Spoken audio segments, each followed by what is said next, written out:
રાજ્યમાં માવઠાથી પ્રભાવિત વિસ્તારોની મુલાકાતે પહોંચ્યા હતા સીએમ ભૂપેન્દ્ર પટેલે અસરગ્રસ્ત વિસ્તારોની સમીક્ષા કરી। જૂનાગઢના પાણીધામમાં મુખ્યપ્રધાને ખેડૂતોની વ્યથા જાણી હતી। સીએમ ભૂપેન્દ્ર પટેલે ખેતરની મુલાકાત લઈ નુકસાનીનો તાગ મેળવ્યો હતો। મુખ્યપ્રધાને ખેડૂતો સાથે સંવાદ કરી હૈયાધારણા આપી હતી। કમોસમી વરસાદથી મગફળીના પાકને મોટું નુકસાન થયું છે।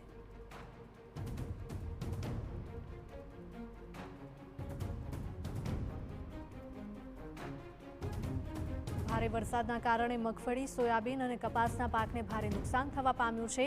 ખેડૂતોની એક જ માંગ છે કે જેટલું નુકસાન થયું છે તેની ભરપાઈ કરી આપે સરકાર સર્વે હાથ ધરીને ઝડપથી તેમને સહાયની ચૂકવણી કરે, જેથી કરીને આગામી સમયમાં એટલે કે શિયાળુ પાક જ્યારે લેવાનો સમય આવે ખેડૂતોને વ્યાપક પ્રમાણમાં નુકસાન થયું છે અને આ જ પરિસ્થિતિનો તાગ મેળવવા માટે સીએમ ભૂપેન્દ્ર પટેલે હવાઈ નિરીક્ષણ કર્યું હતું અને ખેતરોની મુલાકાત પણ લીધી હતી અને ખેડૂતોની વ્યથા જાણી હતી। સીએમએ પણ આદેશ આપ્યા છે કે ઝડપથી સર્વે પૂર્ણ કરીને ખેડૂતોને સહાય ચૂકવવામાં આવશે।